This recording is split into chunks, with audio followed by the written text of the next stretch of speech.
और हमारे पहाड़ों में पेड़ों पर ऐसे कंटर टांगे जाते हैं क्योंकि इधर बहुत ज़्यादा जानवर आते हैं। आज एक ज़रूरी काम था तो हमने वो काम भी पूरा कर दिया है। धीरे धीरे दिन पास आ रहे हैं तो सारा काम एक तरफ से निपटाना ही पड़ा। और ये वाला फ्रंट साइड है और ये दूसरा ब्लाउज़ है। इसमें कि नीचे से लेस लगा रखी है मैंने। और ये प्रिंसेस कट ब्लाउज़ है।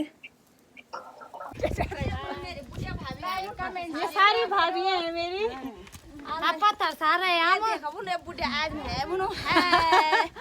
ये देखो उन बुढ़े भाभी बनो। पता सारे ये पहाड़ की महिलाएं होती हैं वो सहनशील होती हैं। सच बताऊं तो इनके अंदर मतलब सहन करने की बहुत ज़्यादा शक्ति होती है। हर हर महादेव, जय हो नरसिंह देवता की। आप सभी को मेरा प्रणाम। मैं सीमा आप सभी का स्वागत करती हूँ देवभूमि उत्तराखंड के इन खूबसूरत पहाड़ों से। और अभी सुबह के करीब 11 बज चुके हैं और मेरी वीडियो की शुरुआत भी हो गई है। आज का जो मौसम है चारों तरफ बहुत प्यारी धूप खिली हुई है। बारिश के बाद जब अच्छी सी धूप आती है तो मौसम बहुत ही ज़्यादा सुहावना लगता है। जो पहाड़ धुंधले से हैं वो सारे धुले हुए हो जाते हैं और ये पहाड़ बहुत ही ज़्यादा प्यारे लग रहे हैं। और इस धूप के साथ ठंडी ठंडी हवाएं भी चल रही हैं। ये पूरे पहाड़ सूखे हो रखे थे और अब इनमें जान वापस आ गई है। फिर से इनमें हरियाली आ गई है। यहाँ नीचे पे पता नहीं भाई किसकी भैंसें हैं। ये हमारे खेतों की ओर आ रही हैं। इन जो ये भैंसें हैं इन्होंने हमारे पूरे खेत बर्बाद कर दिए हैं यहाँ नीचे से। और मैंने पिछले व्लॉग में डाला था ये जो सारे खेत हैं इनमें गेहूँ और जौ की बुआई हो रखी है। ये खेत पूरे सूखे हो रखे थे, लगभग जैसे बंजर पड़ रखे थे। और जब से बर्फ़ गिरी, बारिश हुई, इनमें फिर से हरियाली आ गई और गेहूं और जौ फिर से उगने लग गए हैं और बहुत ही अच्छे से हो रहे हैं। आजकल मैं ब्लाउज़ सिलने पे लगी हूँ। पहले तो मैंने ये वाला ब्लाउज़ सिला जिसके कि बैक में डोरियाँ हैं। ये बैक साइड है और ये वाला फ्रंट साइड है। और ये दूसरा ब्लाउज़ है। इसमें कि नीचे से लेस लगा रखी है मैंने। और ये प्रिंसेस कट ब्लाउज़ है। और इसका बैक का जो गला है वो काफ़ी ज़्यादा बड़ा है और इसमें मैंने कपड़े से छोटी छोटी पत्तियां भी बनाई हैं। तो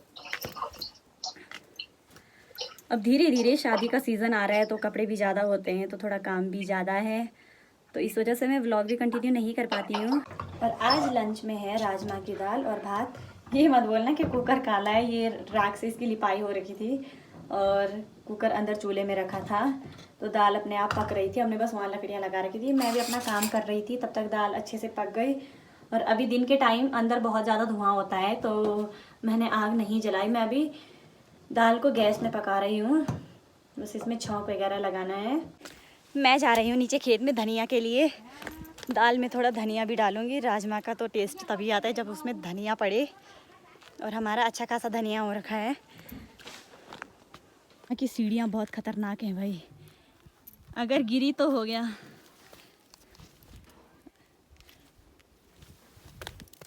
मैं अपने घर के नीचे वाले खेत में आ रखी हूँ धनिया के लिए।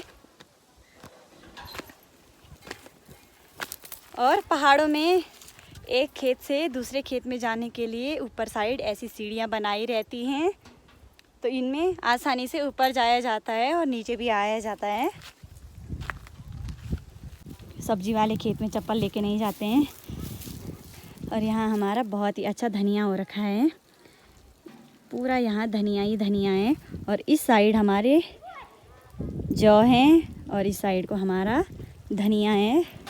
और इधर वाला जो धनिया है वो काफ़ी अच्छा हो गया और ये वाला तो बड़ा भी हो गया, इसमें फूल आ गए हैं। तो इस वाले धनिया को हम तोड़ेंगे नहीं क्योंकि ये बाद में बड़ा होगा और इसके बीज मसाले में काम आएंगे। और ऊपर की साइड हमारा लहसुन हो रखा है जो कि काफ़ी अच्छा भी खिल रखा है। और मैं धनिया इस वाले खेत से निकालूंगी। और धनिया की बस मुझे पत्तियां ही पत्तियां निकालनी हैं।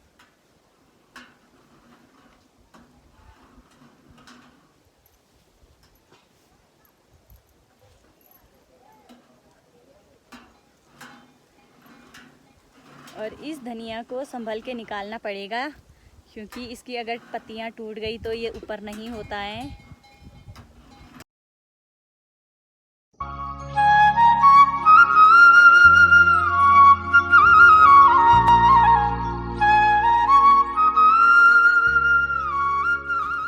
और हमारे पहाड़ों में पेड़ों पर ऐसे कंटर टांगे जाते हैं क्योंकि इधर बहुत ज़्यादा जानवर आते हैं।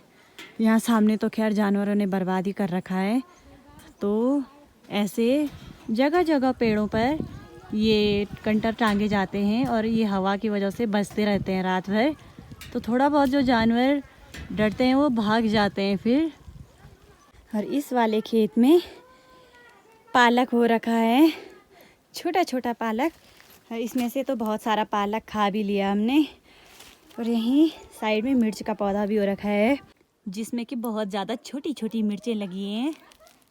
और दिन में सारा काम करने के बाद थोड़ा ऐसे ही लगे थे और अभी तो मेरे लिए बहुत सारा काम है। पापा गांव की साइड गए हैं, तो अभी माँ भी जा रही हैं गांव की साइड कीर्तन में। तो पहले मैं माँ के हाथों में थोड़ा नेल पॉलिश लगा देती हूँ। और मुझे सबसे पहले जो दिन में लकड़ियाँ लाए थे वो लकड़ियाँ अंदर रखनी है। इतनी ज़्यादा जो लकड़ियाँ हैं, इन सारी लकड़ियों को मैंने अंदर रखना है क्योंकि ये सारी सूख रखी हैं और इन्हें अंदर आग जलाने के लिए रखूँगी।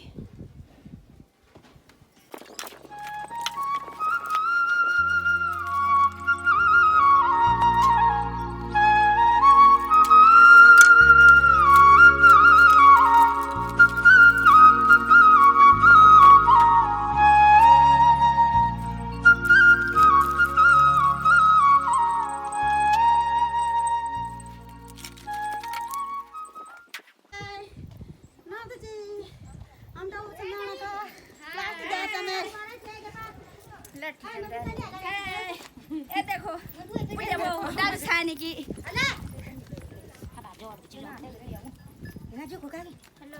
हेलो गाइस, प्रिंस हाय। ये अच्छा,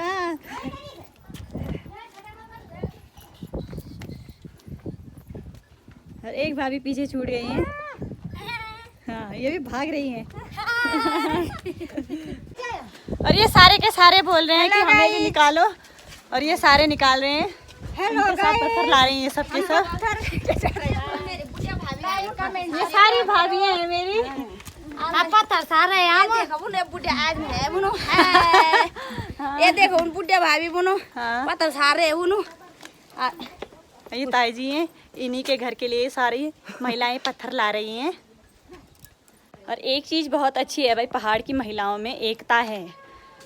मतलब चाहे बात पैसे की नहीं होती है, बात एकता की होती है। ये सारे लोग मिलजुल कर ही काम करते हैं और इनमें एक बॉन्ड भी है। मतलब वो जो चीज़ होती है ना, जो दोस्ती वाला, वही चीज़ इनके बीच भी है कि चाहे पैसा हो ना हो, लेकिन तू जा रही है तो मैं भी जाऊंगी।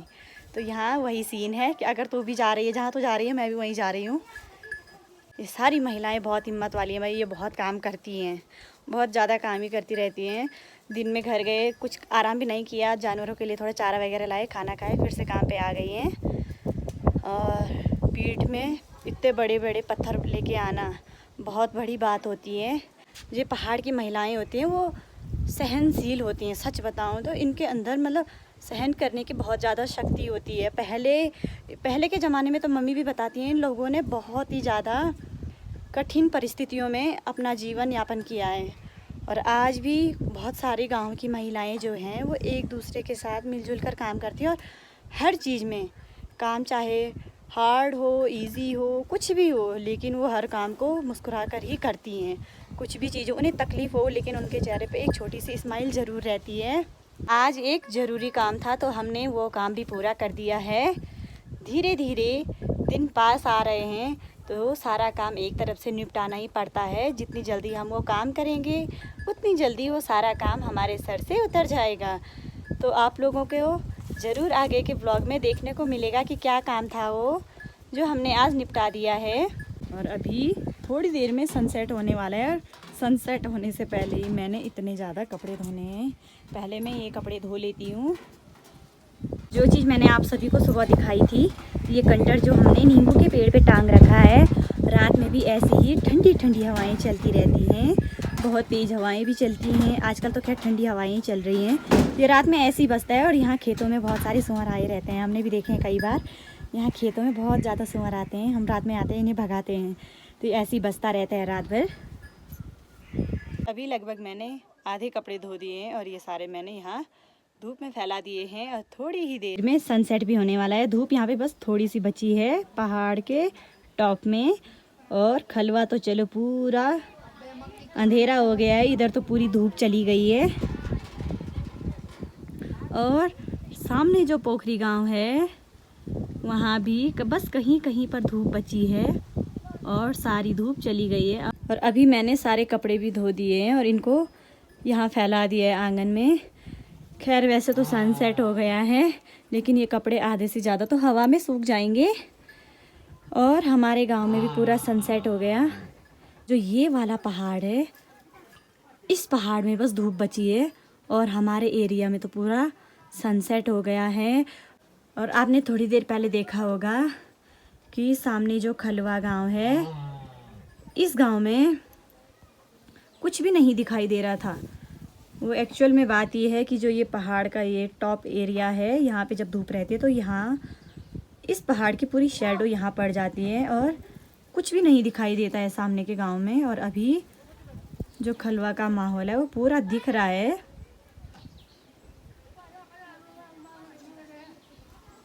तो अभी मैंने अपने चूल्हे में गर्म पानी का पतीला भी रख दिया है। जब तक मैं सब्जी की तैयारी करती हूँ तब तक ये पानी गर्म होता रहेगा।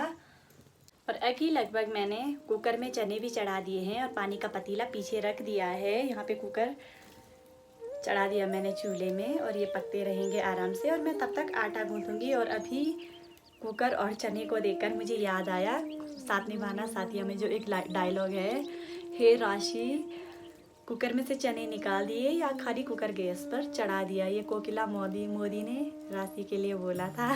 मुझे अभी वो डायलॉग याद आया।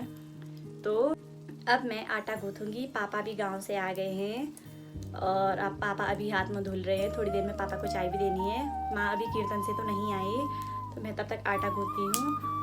और अगर आप सभी लोगों को मेरी वीडियोस पसंद आती हैं तो मेरे चैनल को like, share, subscribe and comment भी ज़रूर करना। मिलती हूँ आप सभी को कल एक नए ब्लॉग के साथ। तब तक के लिए बाय बाय। जय देवभूमि उत्तराखंड, जय हो नरसिंह देवता की।